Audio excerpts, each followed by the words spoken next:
som veľmi rada, že začíname práve s Ľubošom Zemanom, významným slovenským textárom, dá sa povedať, najvýznamnejší z tej veľkej trojky. A všetko ostatné, čo si Valika ako moderátorka pripravila, sa dozviete. Takže ešte raz vítajte medzi nami.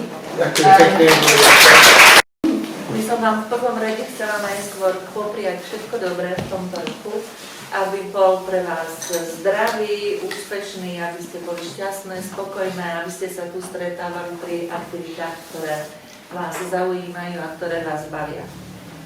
Takisto ako Lívia sa veľmi teším tomu, že Ľuboš Zeman prijal naše pozvanie a že je tu medzi nami. Ale zachránila ma tá literatúra.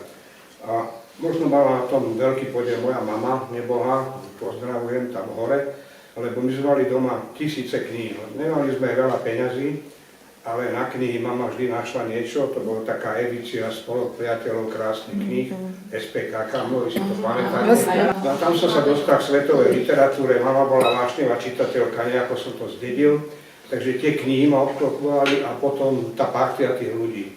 A skúšal som písať ako mladý tínedžer tie básničky, samozrejme venované prvým študentským láskam, prvým dievčatám. Prvá báseň mi vyšla v takom týždenníku bratislavských vysokoškolákov, volalo sa to Echo. A tým, že ma odmietla, tak som sa aj pomstil v tej básne, lebo že bola si ako rám bez obrazu. A tým to akože začalo. Takže to bola prvá uverejnená báseň v tom týždenníku Echo. No a potom vznikala... Spoznala sa? Prosím? Spoznala sa dotyčná? Vieš čo, asi áno, lebo už ma nezdravila. takže ja som pekný pod dvere ten vytlačok a odtedy bol pokoj, musel som sa pozrieť na inú stranu ulice. Ale tam bývali zase pekné dvojičky, takže to bolo ešte zaujímavejšie. No a v podstate takto som začal písať a tí chlapci zo školy, dvaja povedali, že založíme kapelu, tretí sa pridal a oni začali hrať. A stretli sme sa niekde na ulici a on hovorí, chýba nám bubeník a nemáme žiadneho textára, lebo vieš, všetko je v angličtine a to nám nedovolia ani hrať. Takže ty máš jednotku zo slovenčiny, na druhej strane štvorku z matematiky, tak sa to vyvážilo. No takže skús bubnovať a skús niečo napísať. No tak v pivnici sme začínali s takou pôvodnou tvorbou. Najprv, ako si povedala, boli zahraničné pesničky, Cliff Richard, Yardbirds, proste anglické. A prvá, ktorú naozaj ešte nikto ani nepočul, ani v tých análoch nie je uvedená, ale taká skutočne prvá bola Daj mi dievča svoje srdce, a to bola pesnička Cliffa Richarda z Klub mladých sa to volalo, Young One. A ja som vtedy otextoval pre solového speváka, gitaristu Mira Kubika a kapela sa založila, volala sa Monzun. No tak som tam na takom sklenenom stole skúšal sa učiť s paličkami bubnovať a stále to bolo také, že sme nemali nástroje, až potom ten jeden spolužiak z Patrónky povedal, že viete čo, že môj otec je náčelník hlavnej stanice v Bratislave a majú závodný klub revolučného odborového hnutia a nemáme kapelu na FD, že na Vianoce, na Veľkú noc. Oni by nám kúpili nástroje, keby sme my súhlasili, že budeme ich kapela. Tak nám kúpili všetko tie československé bicie, amaty, gitary, Jolana, aparatúru sme si sami nejako urobili a stali sme sa významnou kapelou rušňového depa. Takže tí rušňovodiči mali taký klub, keď idete na Kolibu, tam sú tie podjazdy, oproti bola taká slavená buda, to bol závodný klub rušňovodičov. To tam stále ešte funguje, ale vtedy to bol klub tých rušňovodičov, lebo hneď vedľa je tam rušňové depo, takže tí, čo tam bývajú, majú ťažký život, lebo to sú tie ťažké lokomotívy, posúvanie. No a to nás inšpirovalo, že musíme hrať tvrdšiu muziku, aby nás bolo počuť, lebo tie lokomotívy boli strašne hlučné, tak potom sme preberali také Kings, Yardbirds, som tam búchal do toho ako šialený. No ale tam sa to všetko zarodilo, niektorí z tej partie sa stali aj známymi, spevačka bola herečka Zuzka Cigánová, veľmi významný výtvarník Peter Cigán sa so mnou striedal na bicích a skúsili sme proste nejakým spôsobom fungovať. Podarilo sa nám dostať do rozhlasu s takou audičnou nahrávkou, to bola táto pieseň Daj mi dievča svoje srdce úprimné. Tá pesnička sa nahrala vtedy, ako sme akože mladé talenty, tak nám dali šancu, ale niekto potom v 70. rokoch zistil, že je málo magnetofónových pásov, lebo boli za devízy, tak začali mázať všetky staré záznamy, takže vlastne tá najcennejšia prvá sa zmazala s mnohými inými v rozhlase, čo je veľká škoda. No a tým pádom je to tá, iba že to môžem o tom rozprávať a máme ešte pár fotografií. Tak to boli úplne začiatky. Potom som stále viac písal, vyhral som nejakú literárnu súťaž mesta Bratislavy, školy slovenčina, literatúra. Na druhej strane ma ťažko chceli pustiť k maturite, lebo matika bola stále 4, no a celá trieda sa vždy tešila, keď Zeman išiel k tabuli, lebo vedeli, že 45 minút je fuč. Popísal som celú tabulu, výsledok Gebuzína 4 zasnul. Takže to sa tak vyvážilo. Ale nebudete mi veriť, ale je niečo hore nad nami, čo tomu nerozumieme, lebo potom bola maturita, slovenčina, ruština, dejepis, matematika. Slovenčina, ruština bola dejepis, boli za jedna. A potom prišla tá matematika a dnes už vybavili doučovateľku. Bolo 50 otázok a teraz tá doučovateľka mi vysvetľovala od rána do večera. Moja mama všetky tam posledné peniaze dala jej, aby ma učila. Žiaľ, veľa som tomu nerozumel. No a bolo 50 otázok a tak mi povedala, musí sa aspoň niečo nabifliť, čo si zapamätáš. Tak nejaká otázka, sedmička bola binomická veta, kde bolo A na druhú plus B na druhú rovná sa C na druhú, to si zapamätám, čo sa dá. Ostatné som nič, 49 otázok nevedel. A teraz som išiel na tú maturitu, už som mal za sebou 3 jednotky a teraz tá triedna profesorka sa takto dívala, bola matematička, triedna profesorka zrovna, známa kapacita potom na univerzite. Vyvolali ma, zatočili sme ten bubon, kde sa žrebovali tie otázky. A ja som si vyťahol otázku číslo 7, binomická veta, ale Bčko bol nejaký priemer, válca, geometria. A tá spotená triedna hovorí, no kolegovia, viete, on píše, a on to nevie, ale pomôžeme mu, proste úplne bola bleda. A ja som tá pani profesorka, nebojte sa, ja to viem. Ale že neverím, tak som napísal tú binomickú vetu a všetko som dosadil. Ježiši Kriste, to nie je možné. Nebojte sa, ešte tu Bčko. Som nakreslil ten malec, zase som tam popísal Gebuzín, to bol za 5. Nie za 56, tak 3, takže som prešiel. Ale pre ňu to bolo ako Nobelová cena. Neverili, že zmaturuje naozaj z tej matiky. No tak sa to podarilo a potom som išiel na brigádu, bol som dlho chorý. A rok som bol chorý a potom som sa zahlásil na vysokú školu, tým, že som zmeškal všetko, tak som sa nedostal. Zobrali ma na brigádu ako eleva do Československého rozhlasu, kde som vďaka tomu nosil aj pásy, nastavoval a učil som sa úplne od piky všetko. S odstupom času dnes môžem povedať, že v tom rozhlase som robil všetko okrem 2 profesí. Nebol som generálny riaditeľ a nebol som vrátnik. A ostatné som robil. Vďaka Bohu, za to som vďačný tým mojim kolegom. Dobrá práca. Ešte upratovačka. No však je to jednoduché, tam to nebolo.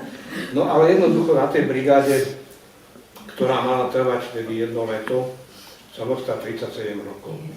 A vtedy mi povedal môj šéf, na ktorého som mal šťastie, hudobný skladateľ Pavol Zelená, Ali Brezovský, ďalší skladateľ, Jazz Band, Lacoker a úžasní ľudia, že si šikovný, všeličo vieš, ale vieš, nemáš vysokú školu, tu nemôžeš dlhšie robiť, kým si nerobíš školu, tak ma prinútili, to bol ďalší dobrý moment, že ma prinútili, dali mi nôž na krk, že musíš študovať, tak som sa prihlásil na históriu, filozofiu, tam som spravil 2 semestre.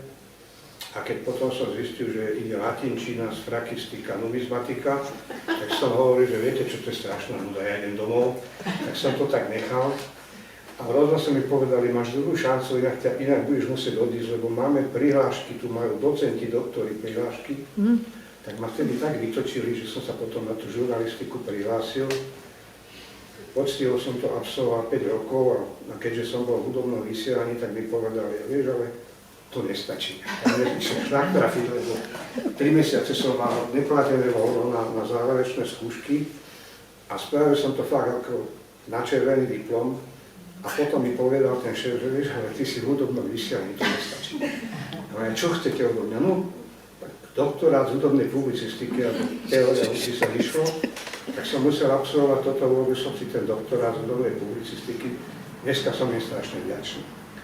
A títo páni ma naučili, aká slabika musí ísť pod dlhú notu, aká pod krátku notu, kde je taktová čiara, tam to musí skončiť, slovo nemôže presliahnuť, lebo to bude na ťažkú dobu. Naučili ma celú tú teóriu hudby, to ako tie guličky čierne, biele musia pasovať s dlhými, s krátkými slabikami a naučili ma presnosti, dochvíľnosti, naučili ma zodpovednosti, naučili ma pracovať so slovom a naozaj, keď si tak spomeniem na svoj život, tak musím povedať, že za všetko, čo viem, asi vďačím tomu rozhlasu.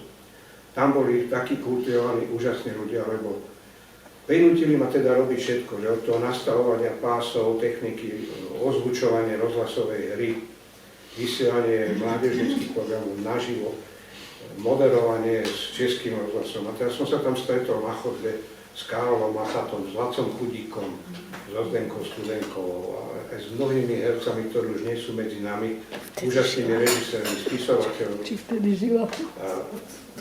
Ja som bol pokorný a bol som im vďačný a oni sa chovali úžasne veľkoryso.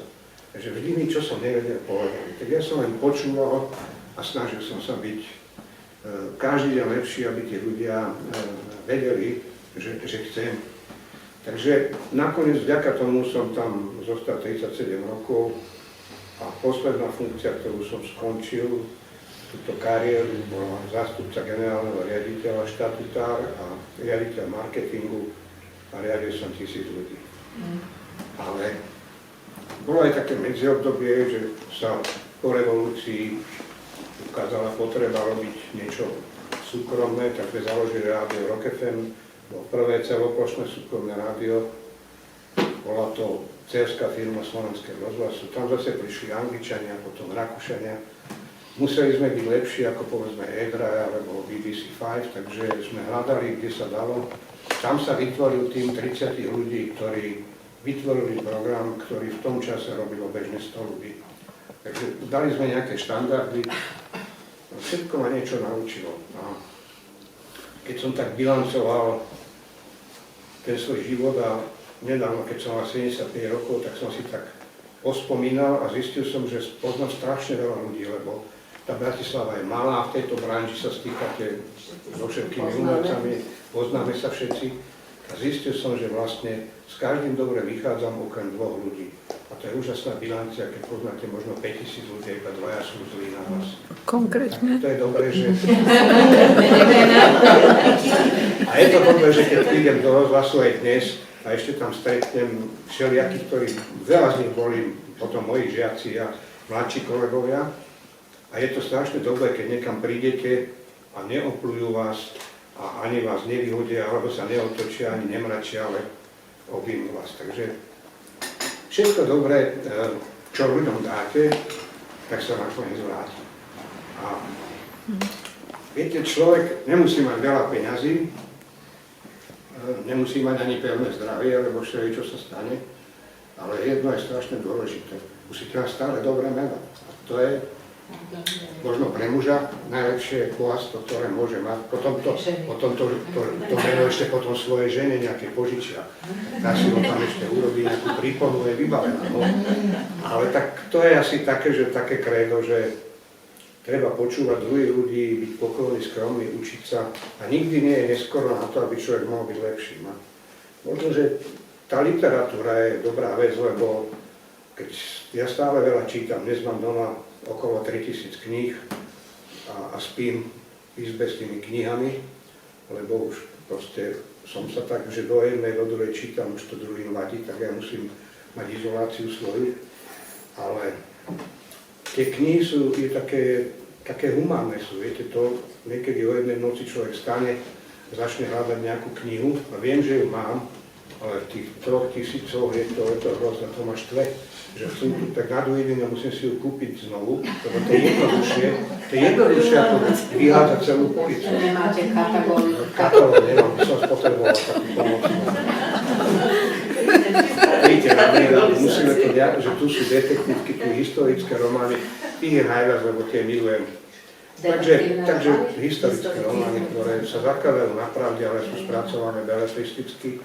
Takže ten rozhlas, tá hudba, a potom samozrejme tí všetci okolo mňa mi dali vlastne to, čo dnes predstavujem, že som možno básnik, možno textár, možno novinár. Je to také, že človek niekedy nevie, čo chce robiť, ale potom ten osud to spraví za neho. Len nesmiete odmietať tú inšpiráciu, musíte počúvať svoj vnútorný hlas. Takže neviem, či som vás na úvod sklamal, ale aspoň koľko tak. Si hovoril o tom, že koľko veľa ti dali ľudia, s ktorými si sa v rozhlase na jeho pôvode stretol, akí to boli úžasní ľudia, ale ty zase dávaš iným radosť a viem, že aj pomáhaš mladým autorom. Ja som tu nedávno spomínala jedného z nich, Juraja Soviara, pre ktorého si veľmi veľa urobil a ktorý je do istej miery takým tvojim následovníkom. Snaží sa ísť po ich šlapajach, nemá tie kvality samozrejme, ale je tiež vynikajúci textár. Je výborný textár. Ja som sa snažil tú energiu, čo dali tí starší, moji učitelia do mňa zase posúvať ďalej. Prvý, ktorý takýto bol Roman Spišiak, žiaľ, skolila ho rakovina, už nie medzi nami, ale Roman písal pre Beatu Dubasovú a pre ďalší. To bol môj taký prvý žiak, druhý bol tento Ďuro Soviar, ktorý má niekoľko už básnických zbierok, robí veľa textov pre Elán, pre iných. A teraz najnovšie, včera bol môj rozhovor v denníku Pravda, uverejnený s Pavlom Hricom, keď sa mojím žiakom stal 50-ročný chlap bankár. To je krásna príhoda, že je to človek, ktorý v 54-ke vydá prvú knihu, tak včera to v Pravde vyšiel ten rozhovor aj s ním, aj knižka, tak som tú celú knižku prečítal som asi 100 jeho básní, lebo som ich opravoval a na nejaké rady som mu dal verše, rímy a podobne, takže stále sa to niekde posúva a tým pádom človek je stále obklopený múdrymi ľuďmi, ktorí niečo chcú dosiahnuť. Ja si myslím, že o všetko sa treba podeliť. Takže aj o materiálne veci, lebo keď napríklad zaplavilo Terchovú a Štefanovú, ja som tam napísal pesničku v Dolinách, zbierku robili, tak som prispel, som to považoval za absolútne morálnu povinnosť. Nedá inak. Tak potom sa to tak v štúdiu všelijako dorobí, no ale u týchto, ktorých sa spomína Grigorov, Patej, Levan, tak tam už sme sa tak poznali, že tam už sme ani Kamil, ani Boris, ani žiadne zmeny. Už sme vedeli tak, že tam keď sa jedno slovo raz za rok vymenilo, to bolo veľa. Lebo sme mali vzájomne na seba veľmi kruté nároky a to som chcel povedať, že tí ľudia nechceli spievať o ničom. Lebo niekedy sú tie texty barličky pod notami, že hlavne, aby to sedelo, niečo tam je a obsah, to je jedno. No to sme my nikdy nechceli. Keď som sa to učil začiatkom niekedy v 69. 70. tak som napísal aj pár blbých textov, lebo som sa učil remeslo. No radšej ich spomínať nebudem, ale proste nie som na to hrdý. Ale potom sa človek, keď naučí sa to remeslo, tú techniku, tak začne rozmýšľať a príde aj tá poézia. Takže je to proces a je to celoživotný proces, že stále sa objaví krásny nejaký rím. A aby sa to stalo, tak musíte veľa čítať. Takže ja som čítal Mihalika, Rufusa, Válka, dodnes sa vraciam nejakými krásnym rímovým dvojicám, obrazom. Čudujem sa, kde na to prišli. Aj ten Rufus, že proste hoci bol zameraný na tú viac cirkevnú poéziu, ale má niekedy krásne obrazy.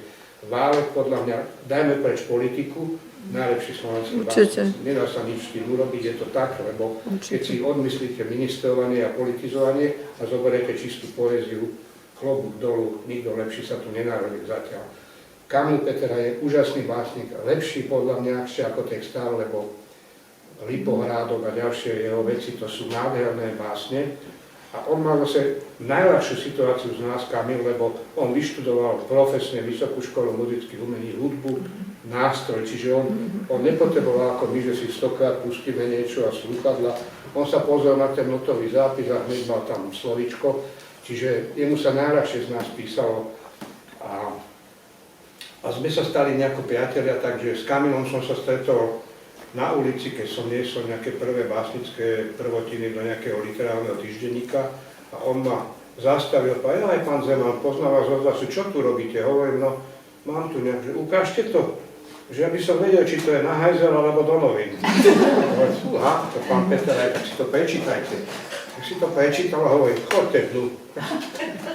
Akože, a s Borisom Fialom som sa poznal skôr, lebo už teraz, keď som taký starý, tak to môžem prezadiť, už sa ani žiadna žena na mňa nenahnevá, ale s Borisom Fialom som sa tu nedaleko na Polnej ulici zoznámil na jednom žúri, ktorý robil spisovateľ, tiež už tu nie je, Ľuboš Jurík, a mal krásnu sestru, Lubicu, stejničku, vytvarničku dnes.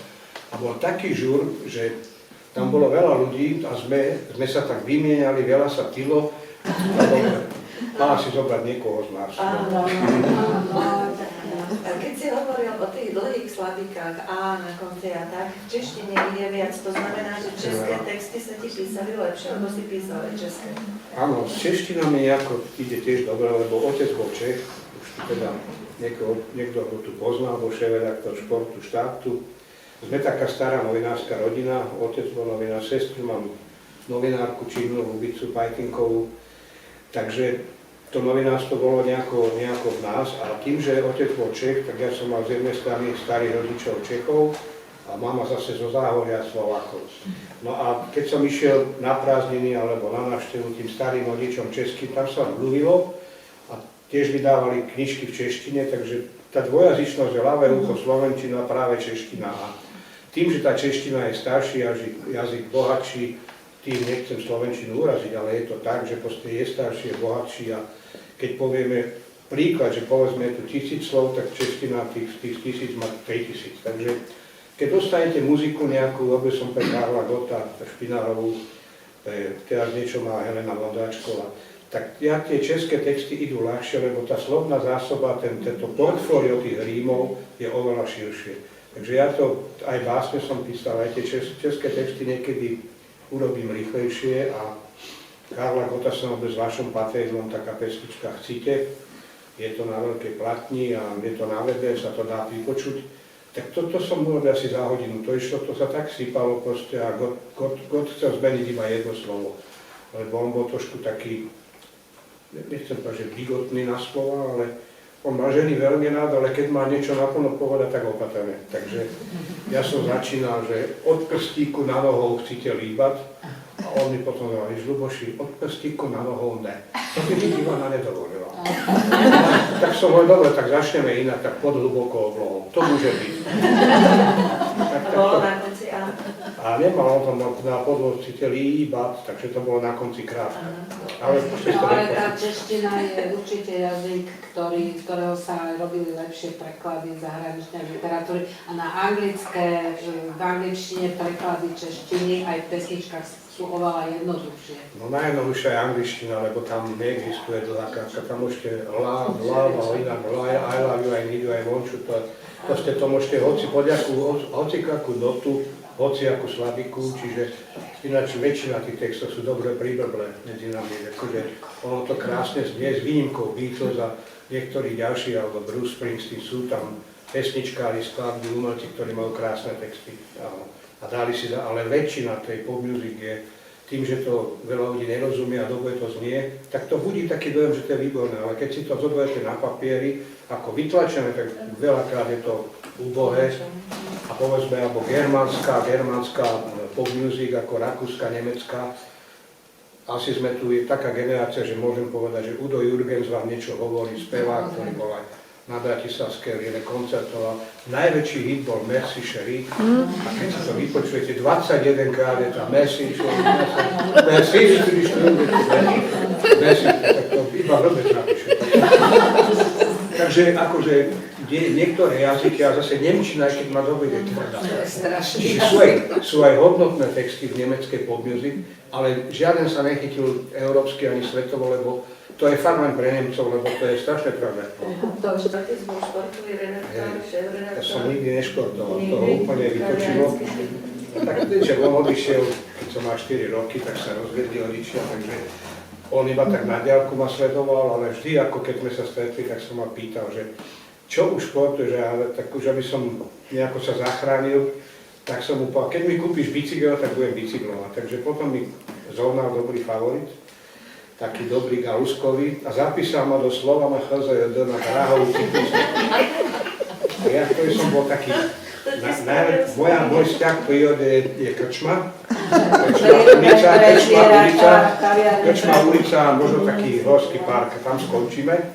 No ale tak už som dostal bicykel, 20 000 korún, favorit. Zapísali, dali mi preukaz s fotografiou, že cyklistický oddiel. Kamil Haťapka bol vtedy tam vedúci. A teraz, ja som tam prišiel prvýkrát, skontrolovali bicykel, dali mi nejaké tretry a povedali, no ideme na Kačín. Tam ste boli chlapci, čo tam rok trénovali. A ja som predtým tak obišiel patronku na tom starom rozjedanom dámskom bicykli. No tak to bolo niečo strašné. Ja som tam vtedy myslel, že vypúle dušu posledný v tom peletóniku. Na Kačine som odpadol, to je zelený, spotený. Museli ma tam kriesiť. A potom dole kopcom sa mi predbehol. Tak som tam ostal asi rok, lebo otec to kontroloval, že čo mám. Potom mal nejaké narodeniny a ja hovorím, čo by si chcel na narodeniny, keby si vyhral nejaké preteky. Tak boli potom tie preteky, čo ma prvýkrát oni brali na tréning, že Bratislava, železná studnička, Kačín a späť. Tam prihlásilo sa 30 jazdcov. A budete mi veriť, že mám výstrižok z denníku Smena, kde bolo, že Zeman pred Hlaváčom o Galusku. Ja som to fakt vyhral. Ešte sa dostaneme aj k Janiškám. Ešte posledná otázka k tej textovej tvorbe. Keď si chodil ako porodca na tie súťaže všelijaké, pamätáš si na taký nejaký výrazný talent z tej doby, ktorý z tých súťaží vzýšiel? A dnes, či vidíš niekde nejaký taký tak dá sa povedať, že som objavil Beatu Dubasovú, som bol v porote a som presadil, aby dostala cenu, niekde v Košiciach. A potom je taká story, ktorú tiež veľa ľudí nevie, že keď Meky Žbírka s prvým modusom prišiel prvýkrát do rozhlasu robiť audičnú nahrávku, lebo keď sa malo ísť v rozhlase nahrávať, tak najprv tie nové talenty, neznámi ľudia, dostali takú šancu urobiť tzv. Audičnú skúšobnú nahrávku. Vtedy bol veľký hudobný režisér Leoš Komárek, ktorý je legenda dnes z hudobných režisérov v Leži. A ja som bol v rozhlase asi vtedy, neviem, 4 mesiace ako redaktor Eleu. A mňa pridelili, že keď ty si redaktor Eleu a tu je nejaký mladý Žbírka, ty budeš redaktor tej nahrávky. To ja som musel zohnať veci k tomu, pripraviť to. A Meky došiel a ja som bol vlastne svedok pri jeho prvej štúdiovej nahrávke, ktorá sa volala Smútok. A z okolností to bola zhudobnená báseň peknej a šikovnej poetky slovenskej Daniely Hivešovej, žiaľ už tiež nie je medzi nami, ale klavirista vtedajšieho modusu si tú báseň niekde objavil, zhudobnil a Meky prišiel do toho štúdia. A vtedy ešte nemal za sebou toľko hlasových školení, pedagóga nemal, tak on ešte spieval vtedy viac cez noc. A to bolo také nosové, také nazárne. Pardon, chodím, listie padá, cestu tebe stále hľadá, som sám, som supustený. A teraz ten Leoš Komárek mu hovorí, mladý, vysmrkaj sa. Tak išiel sa vysmrkať a ja som išiel, hovorím, Meky, počúvaj, my sa zoznámili deň predtým. Hovorím, Meky, počúvaj, že vysmrkaj sa, ale dýchaj, že daj to do bránice a neviem čo. A potom Meky sa tak navýkol, alebo už to bolo otvár, ale tá nahrávka existuje a niekedy už tie retrorelácie púšťajú, tak tam ešte počujete ten Mekyho nos, lebo ešte vtedy tvorba tónu nešla od brucha do hlasu tu, ale išla proste z hlavy. A to bola úplná prvá. A ja som bol vlastne krstný otec tej jeho prvej nahrávky, takže trošku je Meky Žbírka. Pomohol som veľmi skoro každému. Mladý Peter Hečko bol prvý, ktorému som pomohol. Julia Hečková, bez mňa by na tej viere tiež nebola. Takže je ich veľa. Roba Grigorová kto objavil? Ako? Roba Grigorová kto objavil? Roba Grigorová objavil Kamil Peteraj. Ja som ho počul v kine Nivy.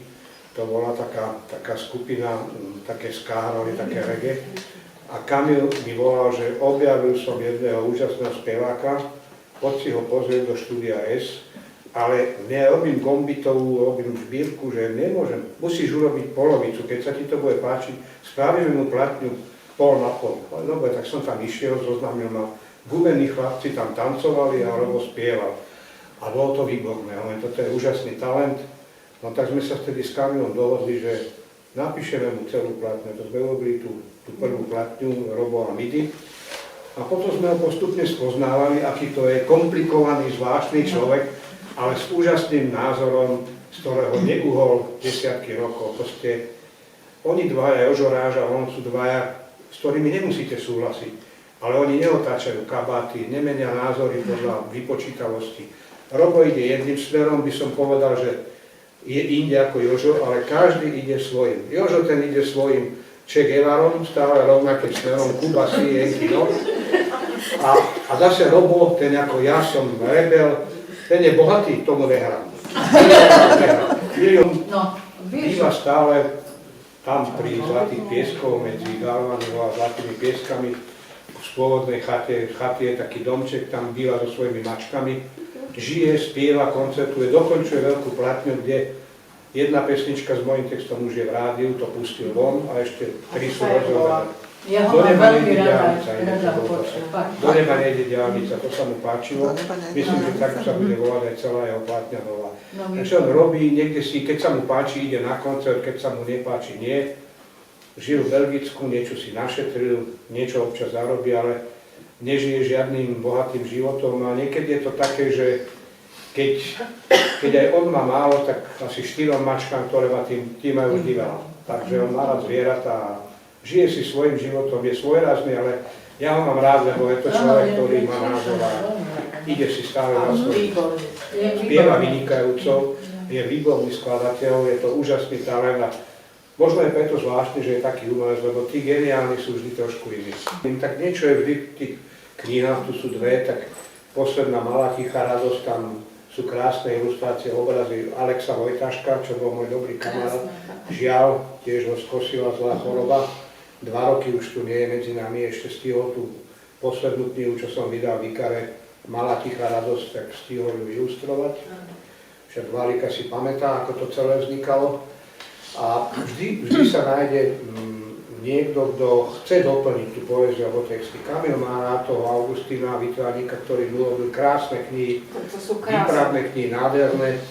Boris ten už viac inklinuje k také próze, on napísal veľa publicistiky, veľa beletrie a jeho už viac bavia tie knihy ako pesničkové texty, lebo on je taký pracovitý, on o 6 ráno vstane a začne písať. A jeho neboli zadok na rozdiel odo mňa. Ja som preto začal písať básne a texty, lebo sú krátke. Ja na tej stoličke sedím 40 minút. Možno by som aj vedel napísať román, ale Milan Cyprinov, Švaktafil, alebo nevydržal by som to. Jednoducho dlhé útvary sa mi nechcú robiť, kdežto ten Boris má úžasnú disciplínu. Kamil tiež zase urobí veľmi rýchlo tie básne a texty, takže každý sme iný, ale vizuálne umenie výborne dotvára hudbu a pesničky aj na koncertoch. Proste tam, čo sú projekcie alebo scénické veci, tak to sa veľmi vďačne robí. Umenie je syntetická vec, ktorá veľmi rada inklinuje jedného druhému. Teda ešte o tých knihách, ktoré vyšli Lubošovi Zemanovi. Prvou vlastne čisto knihou bola táto zbierka. Tu sú prevažne texty piesní, tu je len texty piesní. Volá sa 3/4 na jeseň. Potom druhou, ja vám tu tie knihy nechám, ale túto chcem vrátiť, to je moja srdcovka. Tak to ani nenechaj. To nedám nikomu. Nie, ani tu nenechávaj. Mám doma sú tiež aj... pekné ilustrácie. Tu sú, áno, veľmi pekné ilustrácie a toto sú zase prevažne, to sú básne, to je poézia. A tá posledná kniha, ktorú ste hovorili... Takto, posledná. Potom bola, to ste nevedali, vy to vydala Forza, to bolo CD book, kniha aj CDčko, slávne texty slávnych piesní, bolo tiež asi 50 vecí. A posledná je tá Malá tichá radosť, to je 4. kniha, kde je ten Alex Vojtašek ilustrátor. No a mám rozrobenú 5., ale neviem, či mi niekto vydá. Kúli, ktorý napríklad dobre naspieval Dolina a Čaldáš do srdc, čiže posunul to o 20 rokov. Teraz som sa dozvedel, že Adam Ďurica ide spievať Čaldáš do srdc, zase to posunie a je to OK, lebo naše pesničky sa dajú zmodernizovať zvukovo ale ja už môžem písať len mojím jazykom pre moju generáciu. Ja proste nebudem vkladať nejaké hlúposti mladým do úst, bohužiaľ. Viete, to je tak, že keď sme boli mladí, tak sme si s Kamilom a s Borisom, keď išli krásne dámy okolo nás, tak a nás poznali, bolo trošku slávy, tak sme si povedali, keby sme chceli, tak by sme mohli. A teraz si hovoríme, keby sme mohli, tak by sme chceli. Proste žena je vždy najväčšou inšpiráciou. Potom hovorím, že umelci sú takí fotografi života, že stačí niekedy iba taká predstava, že vidíte niečo na ulici, nejaký obrázok, objímajú sa dvaja ľudia, alebo sa hádajú, alebo ide dievča s obsom. Ostávajú vo vás také vnemy obrázky, ktoré potom pri nejakej pesničke alebo pri poézii vybehnú z tej hlavy na papier. To je proste, Kamil keď fotí, tak je to presne, to fotografovanie je aj v tých textoch, lebo má úžasné foťaky, fotí detaily, že minule mi hovorí, že sedí pri Dunaji, nielen vášky, ide pekná žena, on má teleobjektív a teraz to fotí a teraz mi ukáž mi, čo si nafotil tú babu, nie? A on mi ukáže také niečo ako ľudská koža a stojí jeden chlp. A ja hovorím, to je čo? Tá super baba išla, ja som to tak zaostril, že to je chlp na jej nohe. A hovorím, však si mali jej tvár odfotiť, pekná. Nie, som skúšal ten foťak. To sú také momenty, detaily, že odfotil chlp na nohe a zväčšil si ho a zareagoval. Ktorí boli tvojimi vzormi do istej miery, Mihály, Rufus, Ľuboš Jurík spomínal, tuším, že v tej knihe Malá tichá radosť, že ťa veľmi inšpiroval Jacques Prévert a bol tam medzi inými aj jeden perský básnik, filozof, volal sa Omar Khayyam, ak si to dobre pamätám. A toto ma zaujalo. Prečo práve tento perský básnik? Prečo nie Nizámi napríklad? No, o 400 rokov mladší. To ma zaujíma tá historická literatúra, proste tie historické romány. To je prvé a mňa v nejakom románe, teraz to bola veľká bichla, už si presne nepamätám, vydali ste to vy, názov si nepamätám, ale celé to bolo o perskej kultúre, o nejaký príbeh, ktorý bol zakomponovaný, keď sa Perzia menila na Irán, bol tam šah, ktorý odišiel, zradil národ, vznikli tam nejaké skupiny, ktoré ovládli Irán. Tento román ma prinútil, aby som si pozrel nejaké dejiny Iránu, starej Perzie a popri tom som objavil poéziu Omara Khána a objavil som také veci, že prvé básne perské boli všetky o alkohole, o víne. A ten islám prišiel v 8. storočí, ale títo ľudia už písali v 6. storočí a dokonca aj potom v 9. 10. storočí tá perská literatúra aj v Iráne ostala, že alkohol, ženy, sex, lebo tam neboli iba islám, tam boli zoroastristi, kresťania, iní, to bola veľmi pestrá spoločnosť. A ten Omar Khan napísal krásnu báseň o víne, o ženách a ja to mám niekde doma. Takže preto ma to inšpirovalo, že je to paradoxné, že napríklad slovo alkohol je arabské. Alkohol, je alhamba. Alkohol vymysleli tí, čo ho dneska zakazujú piť. A tak je to s mnohými inými vecami na svete. A mňa toto strašne baví objavovať pôvod vecí, pôvod nejakých zvyklostí. Robil som modelový vývojový scenár, robil som konzul, oni to schválili, čo ma prekvapilo. Schválili to, zadali to do výroby, potom som robil 2 roky konzultanta. Všetky som musel obísť a presvedčiť, lebo Boris ma poslal do keľu, že daj mi pokoj, že Kamil povedal, a ja už nemám čas a proste to išlo, tak som všetky musel okecať, všetkých 10. Kávička, čajíček, vínečko, dohľadí. To trvalo 6 mesiacov, keď všetci povedali, že podpíšte mi, že súhlasíte. Podpísali, potom to išlo do výroby, potom sa robili vývojový scenár, potom sa dával štát dokopy. Hrozná robota, ale zišli sa tam výborní ľudia. Ja si myslím, že na našu televíznu produkciu, čo sa teraz vyrába vo všetkých televíziách, nie preto, že som tam bol ja, preto tam boli iní, kde to nadpujeme. Myslím si, že to bude aj pre druhé generácie do archívu televízneho. My tu nebudeme väčšine, prídu iní, ale možno, že aj na nejakú žurnalistiku alebo dejiny, tam niečo sa nájde pre budúce generácie. Myslím si, že to je seriál, ktorý nie je vulgárny, nie je hlúpy, je tam dosť veľa osobných význaní, kde každý urobíme taký malý duševný striptease. a ja sa tam v nedeľu všeličomu priznám. Takže A keď sa ešte dozvieme, v nedeľu sa dozviete všeličo. Ale, a niekedy sa to aj ťažko človeku povedalo, ale keď sme sedeli s Borisom a s Kamilom, my sme taká trojka, tak sa o tom rozprávame, tak hovorili, že vieš čo, že najprv som to chcel z toho scenára vyhodiť, ale potom som si uvedomil, že treba povedať pravdu, že sme robili aj chyby. A keď to už sme starí a čo keď zomrieme, nech je to tam, nech to ľudia vedia, ako to bolo. Takže sme každý povedali, ako to bolo aj v tom kontexte doby. Priznali sme sa k niektorým veciam a ja si myslím, že je to cenné, lebo je to úprimné. Je to pravdivé a je to dobre natočené. Dobrá kamera, dobrý strih, veľa obrázkov, že to nenudí, lebo tak aj stalo v živote, že mi povedali, že toto sa nedá, tak ja som tomu myšpultu stačil, bomby, urobil som, už je to hotové. A to je prirodzená autorita, vtedy vzniká. Ja som našťastie, alebo vtedy na nešťastie, teraz našťastie robil aj v novinách, aj vo večerníku. A ten môj otec, ktorého som spomínal, športový novinár, keď som povedal, že v lete potrebujem si zarobiť peniaze, no tak mi vybavil tlačiar, tlač pravdy, kde lietalo olovo vo vzduchu a sme robili štočky a musel som tam nosiť 100-kilové veci. Ale som videl, jak sa vyrába kniha, ako sa autačka robí noviny. Všetko som zažil v novinách a to isté sa stalo v rozhlase. A keď ma v rozhlase vyhodili, z posledných 5 rokov práce som strávil v obchodnej súkromnej televízii, tak som sa musel naučiť celú televíznu výrobu. Dnešní študenti prídu k nám, ale sa hneď pýtajú, že koľko za to dostanú. Rozumieš, ten tvoj otec im aj dal, oni brali 1000 korún, brali vtedy na tú dobu, to bolo veľmi pekné. 1000 korún dostávali od nás, ale za to si odrobili. Dobre. Všetko? A ešte nám prezrať, prečo treba na vás nezostarnúť?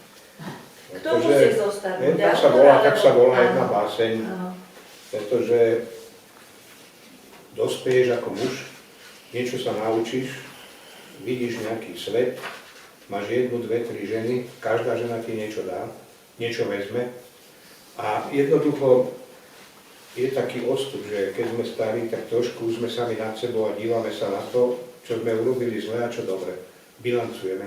A na básne treba zostarnúť. Tam je taký kúsok mojej životnej filozofie, nechcem použiť slovo múdrosti, lebo to by bolo nabubravé, ale skúsenosti.